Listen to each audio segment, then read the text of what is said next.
I think we're at quorum. So let's get going this morning.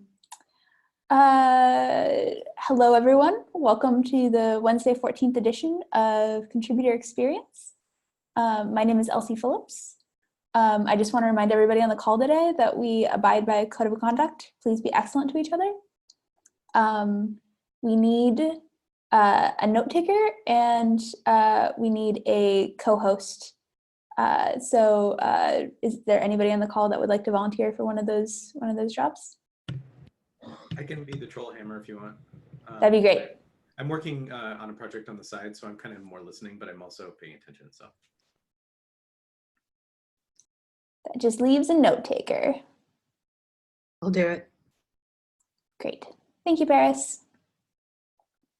Okay, moving on to our recurring business. Are there any new contributors on the call who would like to introduce themselves?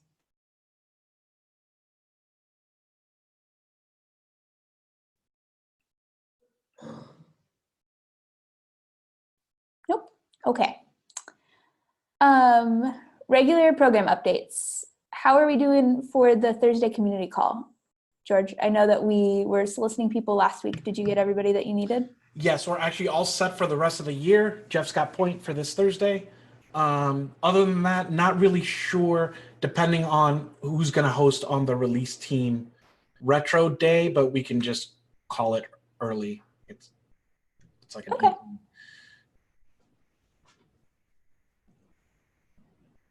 Office hours. Office hours is all set. I asked Jeff to do a PR. All the time zones are different now, so those of you might want to check. He also PR'd the community meeting like MD file as well. So just a heads up, you might want to check whatever programs you're running, make sure your time zone is correct. But other than that, office hours, I'm going to set to announce it, and then we're all set for next week. Great. And then Paris, meet our contributors. How are we doing there? We are good. I am getting up a tab now actually to see if we're full for December. I think we are. Hold on, don't move. I don't think anybody's moving. Looks like I could do roughly 2 more if anybody's interested. This would be Wednesday, December 5th at 1 p.m. Pacific. And just feel free to DM me directly if you'd like to get involved. The steering committee AMA that day will actually be at the early session. So that is the 7:30 a.m. PST time slot, but we're all good. Please, as always, for those who are getting the word out about mentoring programs, let folks know that this is a great way to get their mentoring questions addressed, and please forward on to your networks. Nope, that's it. Great. Thank you, Paris. All right. Launching into the much anticipated sub-project stand-up. Let's get rolling this morning with mentoring, which I believe is Paris and Nikita. Yes. Hey, Nikita.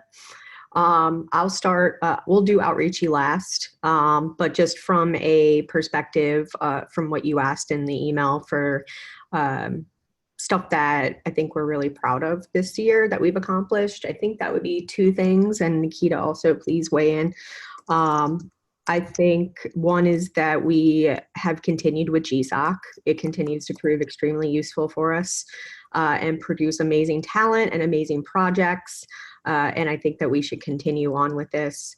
And then also meet our contributors. It went from 0 to a lot in the hundreds, some episodes. And we also kind of discovered that code-based tours are a thing and that they would be popular. So we did a lot of discovery with Meet Our Contributors and proved that one-on-one mentoring isn't always necessary in certain cases, and that quick questions can anonymously be addressed. So I think those 2 things are probably the highest value that we have in mentoring this year. Nikita, what would you add? Yeah, that's pretty much it. Like, we've had really good success with GSOC, and most of our GSOC students are still contributing. So I think we should definitely continue that and focus on getting more students for the program.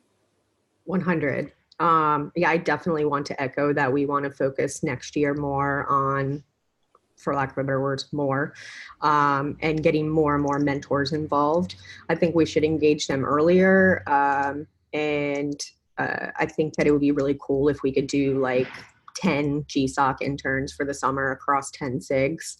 I don't think that's necessarily reaching for the stars by any means, but I think that it's something that we can achieve. And that brings us into, I think, hold on, Elsie, I'm pulling out your email too to make sure I'm hitting all the points here. I actually dumped it in the doc, Okay, cool. the points in the doc, right under subproject stand-up. Sweet, thank you.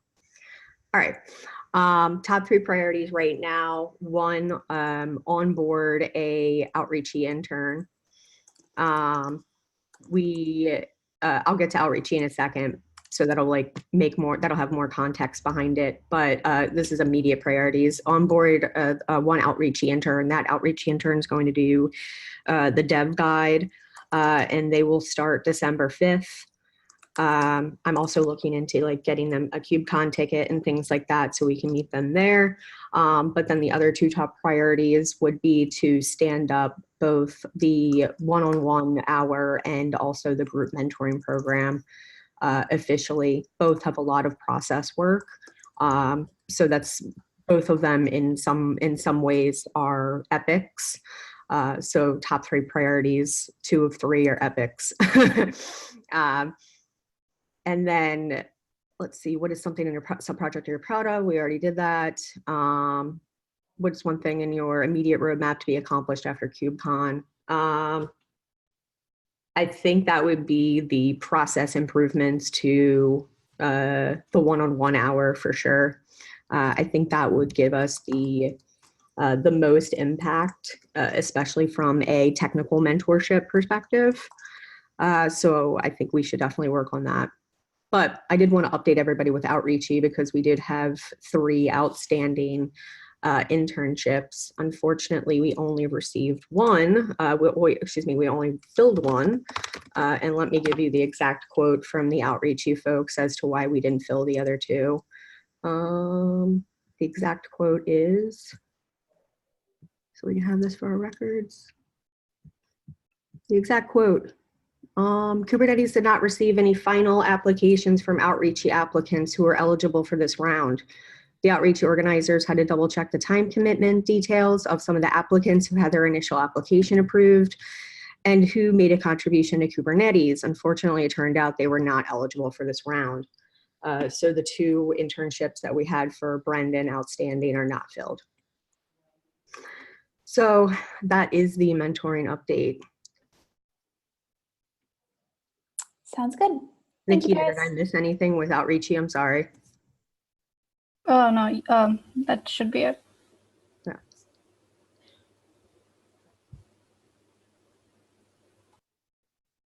Okay. Moving down into dev stats, which is my sub-project. Our top 3 priorities right now are we're moving away from using the dashboard as much for like action-based check-ins, so much as like more of a general health of the community check-ins. And also, so what falls into that also is making sure that the data remains accurate. And then another thing that we're working on is fleshing out the README into a full user's guide. So we have the README up, but we think that we would like to add some workflows and to flesh it out more and make it more useful, provide some more documentation. And so that's also on our plate. And then our 3rd priority right now is to make the site more mobile friendly. The site is really nice right now on like the desktop, but it's like not, it's a very suboptimal mobile experience. And so we're working with some designers, and we'll hopefully have that rolling soon, a better mobile experience. And then something that we're proud of completing this year was adding all of the descriptions to the bottom of each of the graphs, and also turning the repo groups into the SIG groups. And I think that that has added more value to the graphs than just showing the graphs without any kind of explanation or just having it be the arbitrary repo groups. And then finally, what's in our immediate roadmap to be accomplished after KubeCon, I'm gonna throw the mobile site back out there. That's something that we're anticipating really picking up steam right after KubeCon.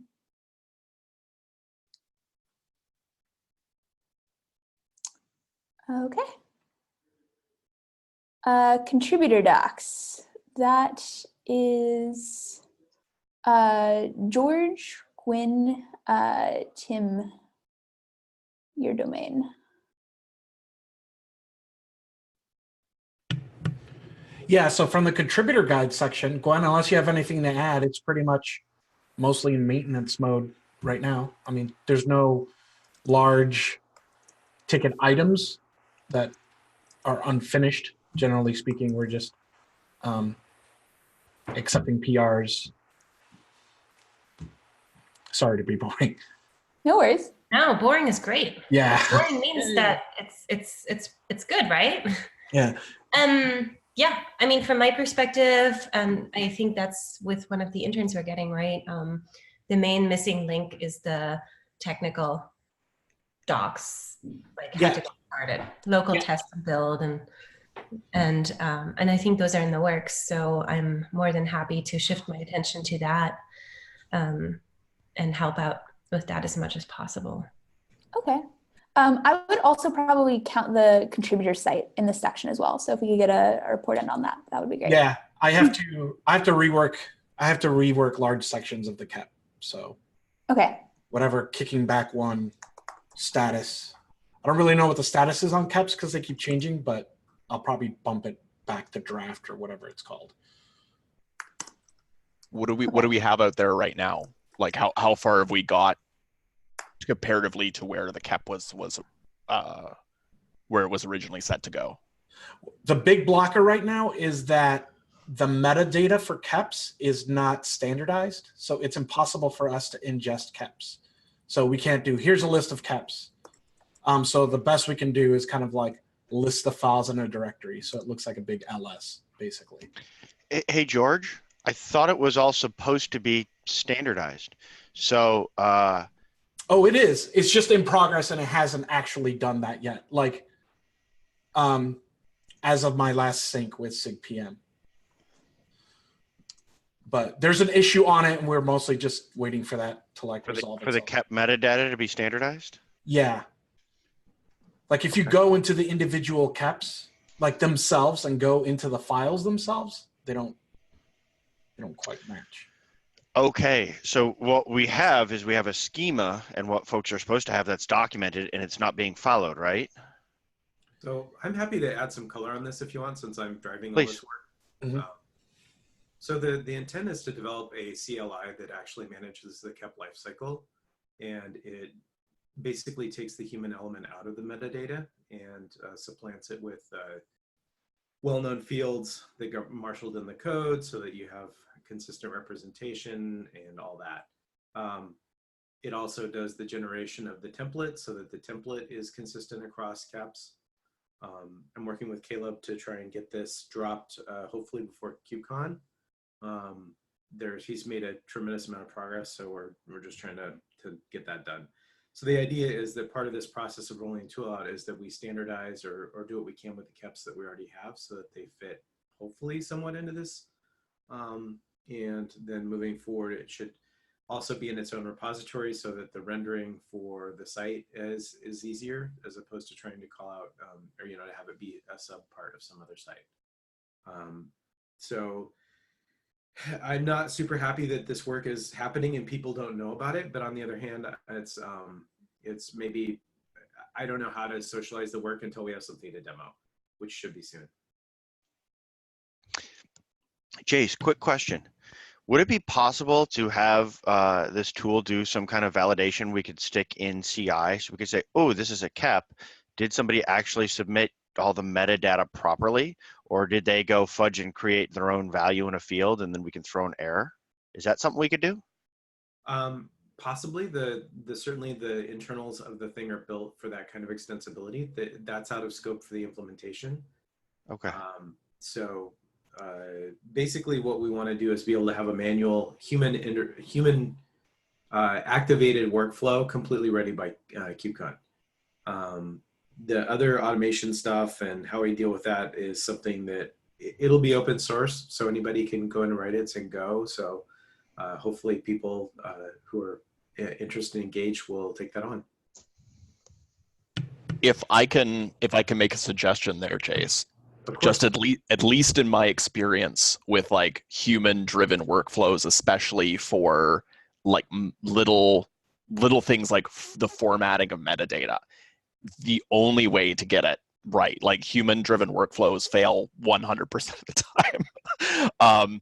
Well, and we've had recurring things in KK with enforcing code standards and say like, okay, every approver who's going to do this is going to enforce this code standard, and still things end up getting missed. And it isn't until we like throw a bash script in CI to actually enforce it that it actually, okay, oh, I just, and not even malicious. It's just people missing things like, oh, especially with YAML and stuff like that. Oh, one space over wasn't, now the machine doesn't know how to interpret it. Yeah, no, totally. And I understand that. And that's part of why this KEP will have a CLI, and the CLI manages the metadata. So that is not human. It's actually, it munges the YAML together, keeps the metadata separate so that it's not actually human. It's human controlled in the sense that a human must type KEP space generate space, my KEP dot whatever. But in terms of generation of the metadata and changing of state in the metadata and all that, it's done with the KEP. So you KEP space promote this, whatever. Okay. If you guys have a tool with that, then it actually might not be that complicated. Like if it's just a CLI tool, then if we were to basically wrap it in a bash script, like some of the other stuff that we have, where it basically like clones a separate directory, runs the commands that it's supposed to run, and then diffs the two. And if you get a different output between the two, then just easily throw the CI error. And that's what we do with things like the SIG docs generation, that kind of stuff, just to make sure people have done the right commands that they're supposed to do. Yeah, so no, that might be like a very short bridge between like the CLI tool you already have to actually doing that in CI and verifying and just throwing an error for somebody to look at if it doesn't match. Yeah, I like it. I might bust out my bash skills again just to do that, but we'll see. Whoa, easy there, Jace. I know. Don't get me started. He's not here, but Bob is the one implementing this, so we are going to the SIG PM meeting. So as soon as it's land, we should be okay. And he also made it so that it doesn't matter where the KEPs live. So you can keep moving the repo if you want. That shouldn't affect our work. So cool. Bob yeah, sorry to interject. I just wanted to give you the source of truth on this work and where it's at. So. So aside from the KEPs, I'm just curious, like, are we going and modifying the contributor site KEP itself because scope is changing, or just where are we at with that alignment between like what we originally had set, like, okay, this is the thing that we're going to go and build, compared to what we actually have built? Because I know there's a whole lot of stuff going on with Netlify, and there is a thing, but how closely does that match? And did our goal shift? Did the scope change? I need to investigate, because it feels like the KEP is like one of the first ones like that. I have to go back and look, because I'm getting a lot of questions from people that don't understand what the site's for. And we scoped it out, and maybe I'm basically want to bring it back into the discussion, because I'm not really sure it's doing what people want, or maybe we thought we wanted this 6 months ago, maybe we don't. So Can we add a content strategy to the CAP? what do you mean by content strategy? Meaning like someone to work on a focus group and to do research and investigation on what docs should be surfaced, as well as how we should curate this content and how we should distribute and deliver it. And then ultimately that would produce kind of an MVP. And then we can kind of go from there.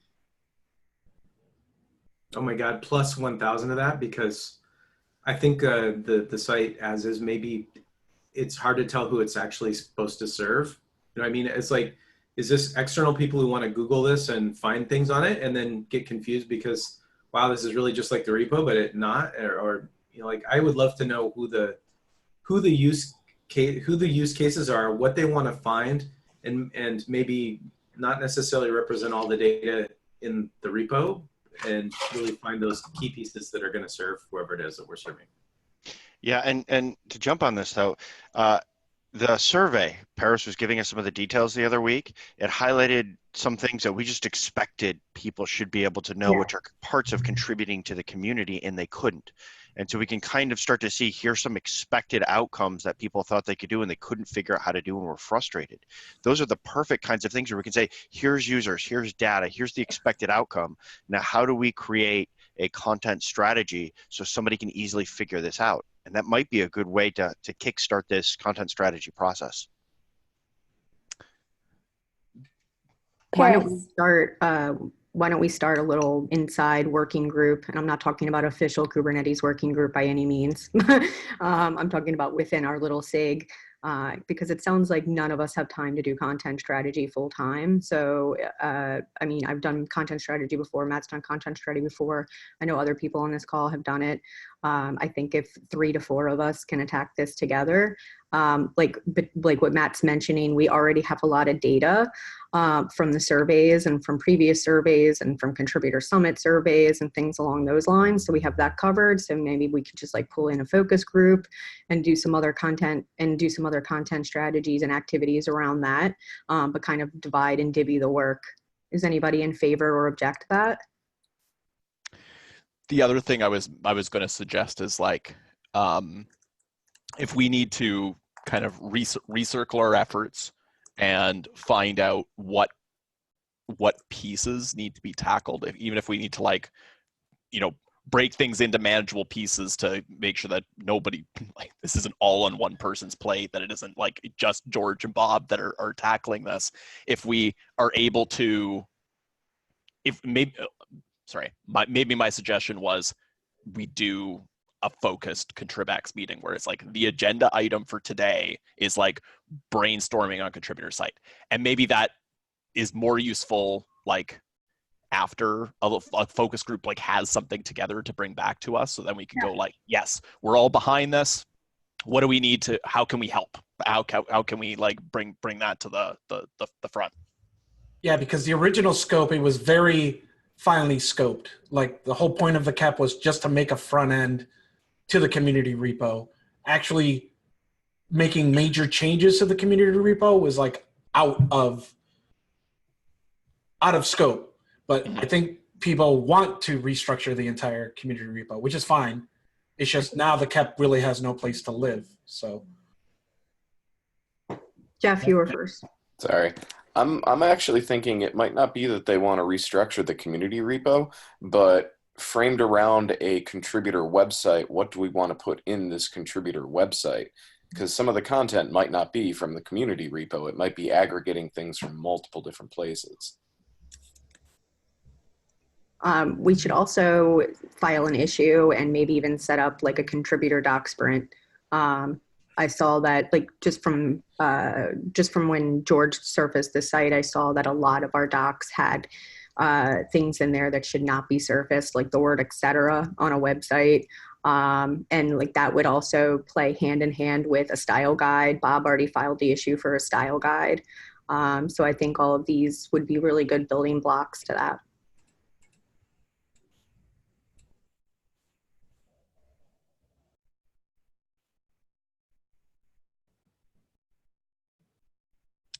Is that the Okay. end? So it sounds like our next step is like get a small group together to kind of refocus, like what content are we servicing, and basically going back to our scope and adjusting our scope to make sure that our scope is useful, so then we can generate the product that we're generating matches a defined scope. Sounds good. Mm-hmm. Hey, we're not making a new KEP, right? We're redoing the old one, right? Please? I think so. Okay, good. I think so. I think if scope is changing, like I don't think we need an additional KEP if we haven't completed the old one. So we just like, okay, we've decided to go back and readjust our scope for the existing KEP. Okay, yeah, that works for me. Okay, good. Yeah, just wasn't. But I think forward to doing the one thing I would kind of suggest is once we have that scope defined, it should definitely come back to this meeting before we like say, okay, we're gonna start actually implementing this again. Yeah. So what I was thinking about doing is like rewinding 3 steps back in the KEP process, because some of them didn't exist the first time we did them anyway. And just basically, it's like I'm resubmitting it for approval again, like we did the first time, and then we'll nitpick the entire thing and then do the statuses all over again. Sounds good to me. Sound like a plan? Okay, cool. Moving on to workflow and automation, and this is Aaron and Christoph. So contributor workflow and automation is kind of disorganized right now as far as our specific direction. Neither Aaron nor I have had like the cycles that we want to actually kind of reset our priorities.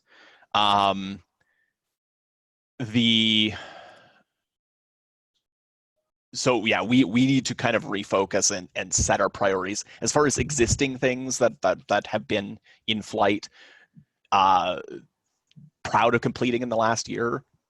Really, I think the biggest change that it's almost a year now that it's been up and running, but I think label sync and being able to have consistent labeling and colors and implementations across all of our repos on all of our orgs has made a significant impact on both setting things up as well as having a consistent experience everywhere you go, that okay, there's going to be the SIG labels, there's going to be a certain set of priorities and that kind of stuff.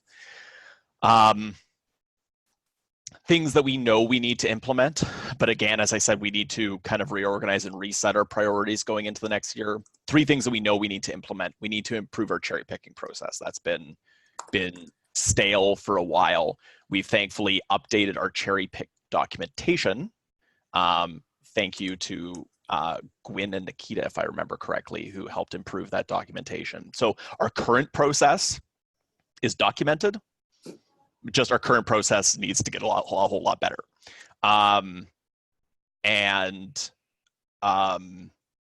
We're also looking at, we're still going to be chugging along towards this, removing direct write access to repos, going to the overreaching point, which is GitHub's permission set is not very granular. So we're trying to work around that and be able to get more granular with how we hand out permissions, so that certain things that we can hand out to everybody or a large set of contributors, we can hand out very liberally without giving everybody necessarily the keys to the castle to do things that they don't need to do, or may be unintentionally break things that they have access to. So the kind of the highlight there is we need to reset and reorganize our priorities going into the next year and make sure that we have like focus things to tackle, as well as understand, like being able to set, okay, here's things that we need help with, because that's another thing that we've had a little bit lacking in the workflow and automation department, is like we're lacking contributors to kind of like tackle things, but also we've been disorganized with setting the priorities, so we can't even say like, hey, come here and do this thing, because we don't know what this thing is yet. Okay. Yeah. I'll roll right into GitHub management, which is next. So GitHub management is something that we've had kind of more clear direction, and we've had, in my opinion, lots of successes since we kind of established it, as far as establishing policies and processes for our GitHub orgs, and who gets access to what and why.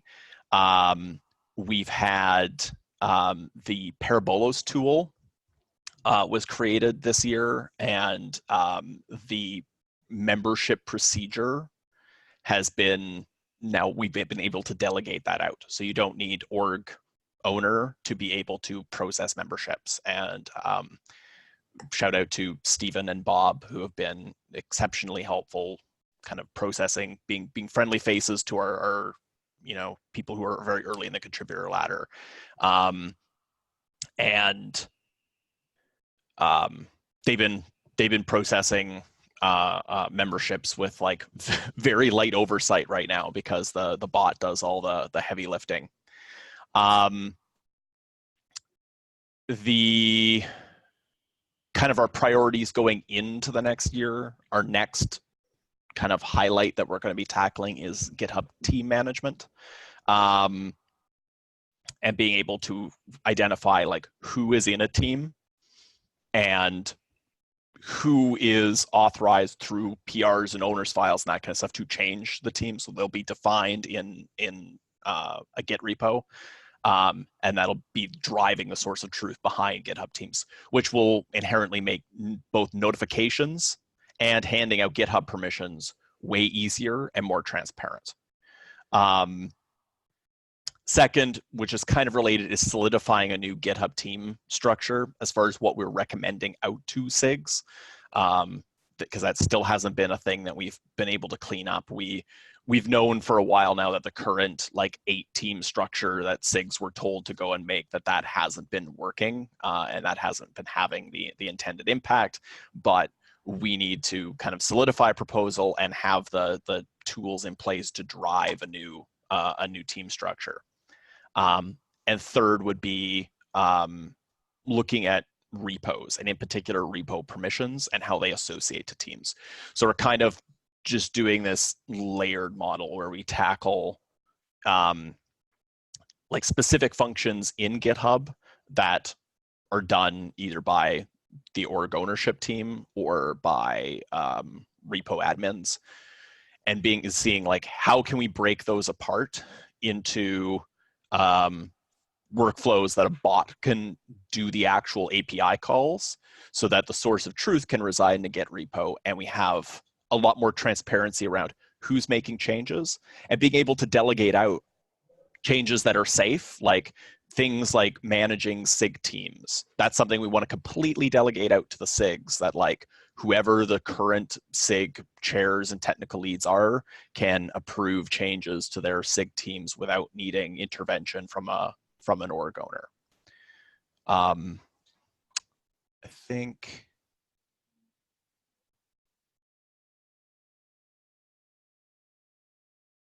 think that's it. Those are the top 3 priorities. The proud of accomplishment would be the biggest one being able to delegate the membership procedure now that the tooling is in place for that. And the next kind of immediate thing after KubeCon is GitHub team management and extending the tool. Like the code is in place, we just need to really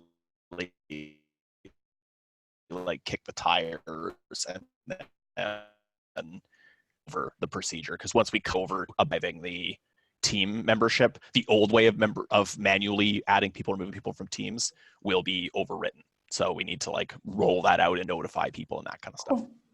George. Yeah, I think you answered this, but not sure, so I'm just going to ask. So when I had to put stuff in Kubernetes -SIGs, I had to like ping you and then you jiggled it. Is what you just said mean that becomes automatic? As far as... Because I had permissions already in like the Kubernetes org. To do what? So I'm sorry, I can't remember remember which setting I was jiggling. Yeah, there. so as people are putting stuff, let's say in Kubernetes -saves and getting things out of core or whatever, are you still having to go make sure that I have access to KK, therefore I should have access? Like when you're talking about, is that the part that you're talking about that's the next bit with the team management? So the team management is specifically like GitHub teams within an org.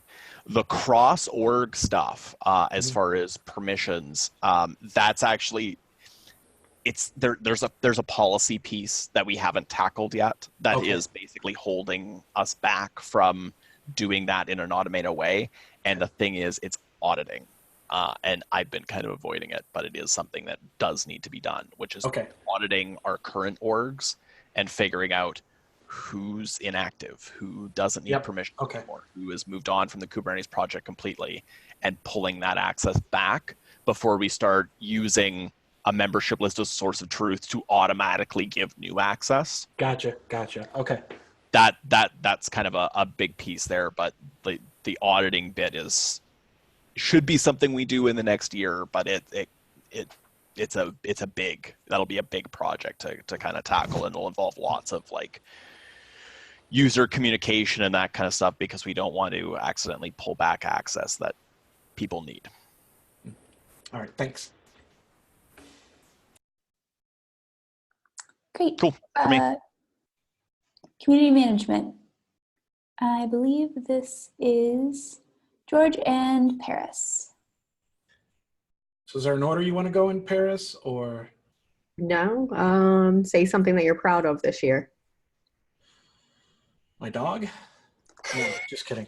I guess we can go into events first. I don't know. Well, I mean, events is our next one that we should hit as a whole one. Oh, okay. All right. Let's hit it back then. All right. So let's probably start with moderation, because that's probably like a big one that we did.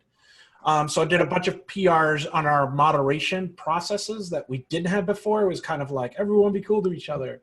So we actually wrote stuff down. Things like, when you're a moderator, you're expected to do this when you see spam, step A, B, C, D, E, F, G. Kind of like an escalation process. We did a process of kind of pruning how we did moderation of all the individual lists. So I think this actually, Arnand was working on this spreadsheet for Paris that's like, where are we actually talking? And it's like a big list of links. And then... That still needs a lot of help, FYI. Yeah. So we were doing things like, what does the list for Kubernetes-dev look like? There are some lists that were set open to open posting that shouldn't be, things of that nature. Some of that was reactionary. Some of it was just, hey, it happened to Zoom. We should check all our lists. And then Paris, you spent a lot of time. I don't know if you just want to talk about the Zoom moderation stuff, because I feel like that was a very large project. I don't know if that's something I would consider to be most proud of, though. Oh, I mean, big amount of work. Sorry, I'm not following the format. I was just kind of going into like what we're doing. Yeah, no, the first question is, what are we most proud of from a community management standpoint? I don't know. It's not really like, for me, it's not really like a sexy thing. It's just kind of keeping the lights on and paying your bills, I guess. I mean, keeping the community safe. Yeah, I would, sure. Okay. And then what are the 3 things that we're going to be, that are top priority for us right now? I would say relieving SIG chairs of administrative duties. Mm-hmm. I would say continuing to work on Zoom as it relates to keeping community safe, because we still have at least 5 to 10 SIGs who are still using personal meeting IDs that I need to chase down. Yeah, I saw Christoph's face. That is actually why I would like to, I'm going to actually say this on record. I've found a way to take away all of the credentials and user licenses from SIG leads and create a centralized process for Zoom meetings. So then SIG leads don't actually have to do any kind of administration. We would control that from a global perspective. And I think that's the best bet. I just have not written up a proposal. So I guess a priority for me would be to write up this proposal And then also I would say a G Suite proposal is also a top priority for us. We feel like in order for us to do a lot of the cool stuff that we want to do with automation, we need something that's powerful, that has something like an API and global controls, team drive, centralized ownership of documentation, etc. And that proposal will go to the steering committee hopefully before Thanksgiving. I actually have a draft if anybody wants to see it. Ooh, can I get in on that? Yep. And I just listed out goals, non-goals, and features that we would use right away, features that we would investigate, and things along those lines. So anything that I missed that you think is priority, George? I would say depending on the outcome of the discussion that's having in contributor experience, we're still having general communications issues, leads. What lists are we supposed to be on?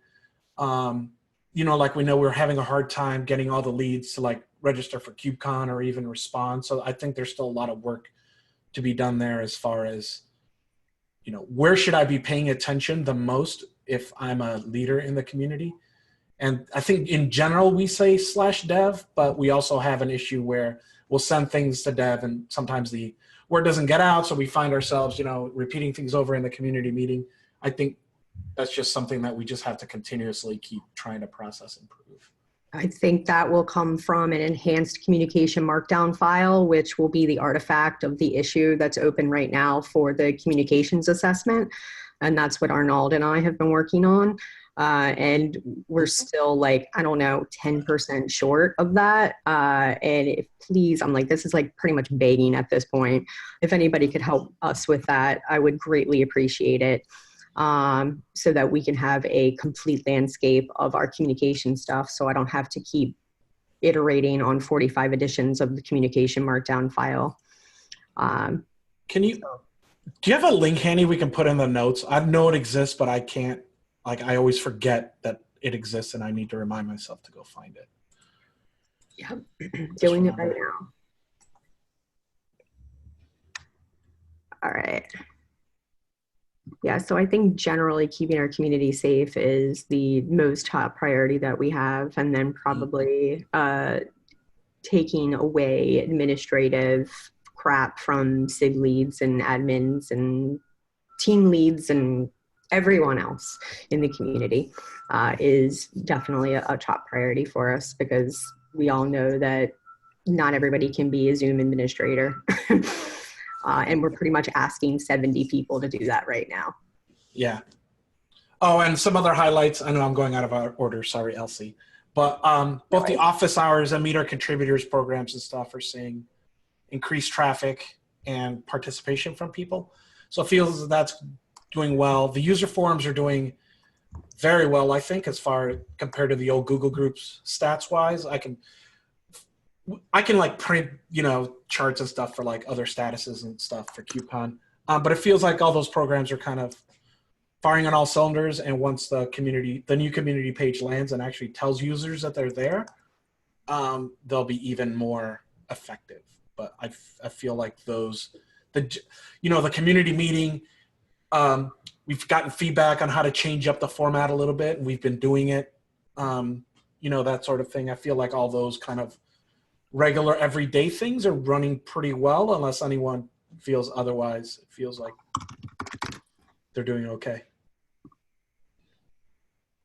All right. George, can you take an AI to get a chart that's comparing the Google Group 4K users and the latest Discuss data? And then we can put that in our deck. Yeah. And you want to do Slack too? We didn't even talk about Slack, actually. This is another one. I mean, not much. I feel like that's like regular business. We haven't changed much except for added Slack guidelines. We also need Discuss guidelines, George. I did file an issue for that. Yeah, I see. I want to get more detail on that later. I figure we'll get through this first. Okay. Yeah. Paris, do you want to record those action items in the notes? Yeah, I'm digging out GitHub links right now. Yep. Okay. Giving myself cards. Doing the dig. Is that it? Is that all in the community section? Here is that link. Is there anything we forgot?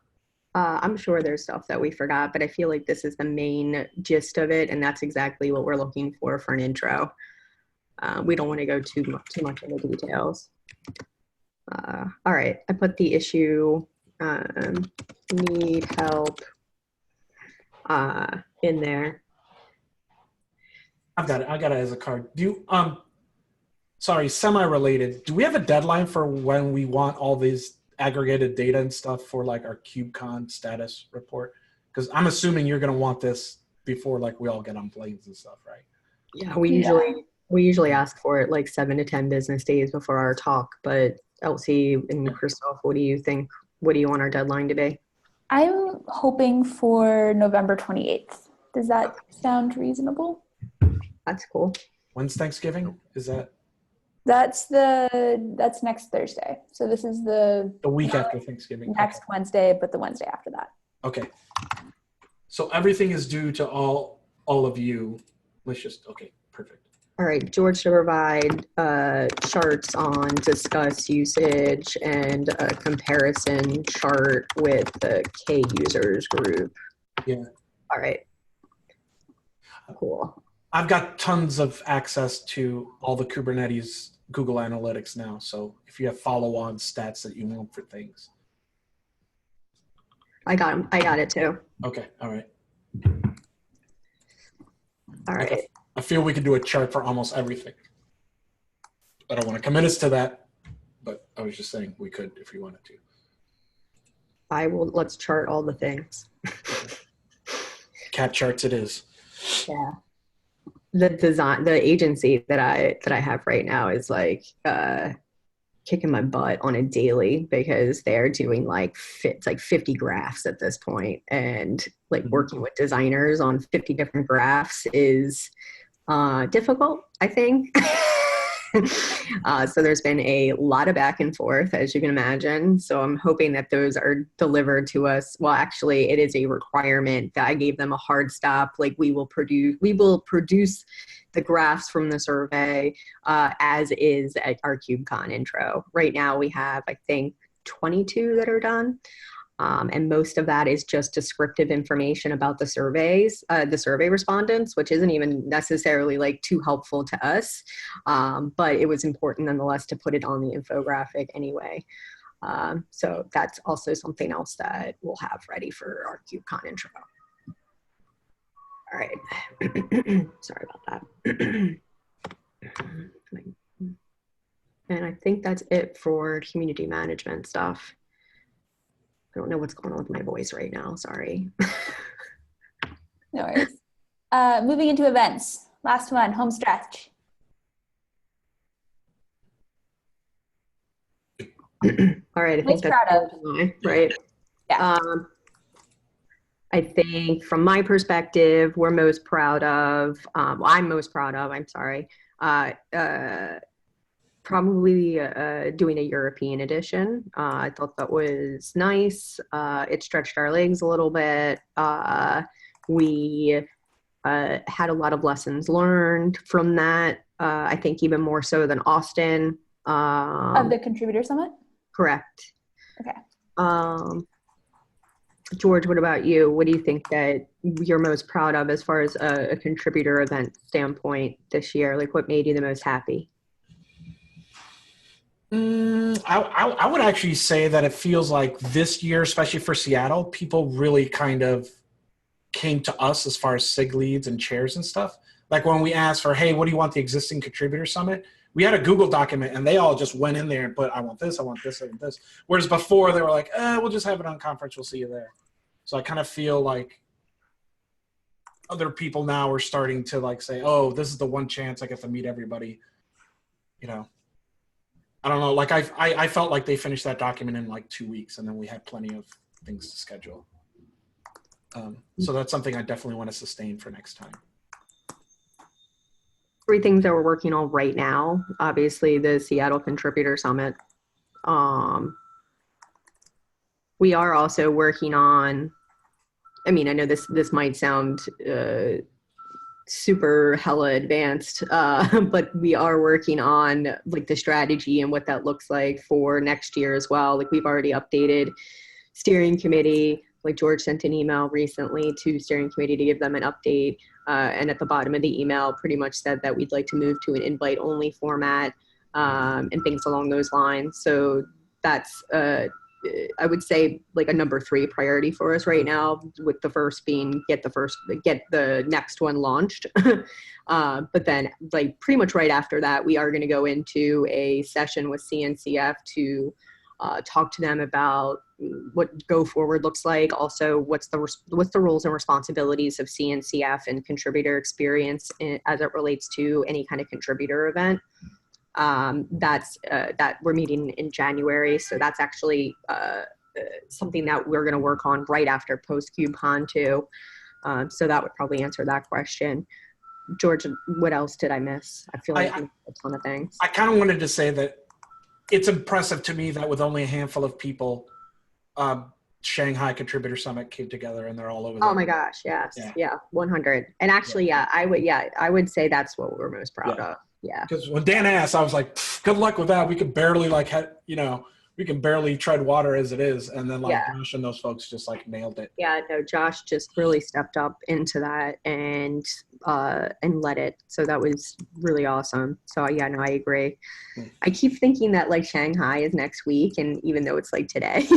Yeah, like half the SIG is over there right now. So. I know. I'm like, wait, no, that's actually going on right now. Yeah. Oh yeah, next week we should totally get Josh to give an update with photos and share screens and things like that, like your cats and dogs. All right, I think that's it for events. What else did I miss? Coming up after KubeCon. That's the meeting with CNCF about responsibilities and budget and who's responsible for what. I believe the NCF wants us to open this up for sponsorships. I kind of take the approach that this is a neutral event. So we're going to discuss points like that. So that's teed up right after KubeCon. Okay, sounds good. Awesome. Right on schedule, 4 minutes left. Anybody with an open mic? No. All right, so do out charts or any other data. Yeah, especially as it relates to Discuss. Yeah. That would be super fruitful. Those are like built in. I can't promise the formatting will match whatever it is you have, but no, that's fine. We can always, as long as you have the data, we can always like redo the. Yeah. Do we want to do like YouTube stats? I'm just starting to think of all the other stuff that we do that we didn't talk about. I would say that could be good for a slide, but I don't know if we'll necessarily talk on it. Break it down. Yeah. Yeah, like when Elsie and I did the Copenhagen one, I felt like we flied through it, like because it was just so much. Elsie, I know we were up there like just flying through stuff. Like we were pretty much just reading slides at that point because we had just so much data. Like that was like me in the community meeting the other day. It was just like, oh God, I have 10 minutes. Yeah. Because we also like set another milestone on the Slack people as well. I think we're over 50,000 now, right? Yeah, we're like 52 or something. Yeah. Yep. I feel there's like a ton of stuff we could have kept talking about, but I totally forgot. So. Well, everybody can come to my 5-minute Slack talk. Yeah. My 5-minute talk on Slack and emojis. All right. I think we're good today. We good? Yeah, no, everybody tend to issues, tend to your PRs. Happy Wednesday. I feel like we need to come up with a better outro. Like happy, like 10, like it's like 10 to your PRs, children. slash LGTM. Oh, speaking of the time zone change from Jeff, I think is still PR to Yeah, Jeff. Thank you for that. And the SIG sunset procedure could use an approve from someone as well if someone wants to check that out. I hate time zones. Just go ahead and delete them. Time zones are great. You know, what causes all the chaos isn't actually time zones, it's daylight savings time. Yeah. Yeah, I'm okay with time zones because I'll just UTC everything. That's fine. You know, I'm pretty sure I mentioned that in my PR. Yeah, you did. I was like, ooh, a little snark in the morning for you. Jeff, link it in contributor experience, and somebody will give you. It sounds like George said he already gave you an LGTM. Yeah, I need it. I hit it with an approve. Awesome. Okay, Thank you. Sweet. Ooh, if we're doing that, I'll stick my PRs in there too. I need it. I'm fishing for approvals today, baby. Plug them in the channel. I'll have a look. I have a little bit of time. All right, cool. For Cheers, everyone. Thank All you, right. everybody. Cheers, everybody. Cheers. Happy Wednesday. Next week.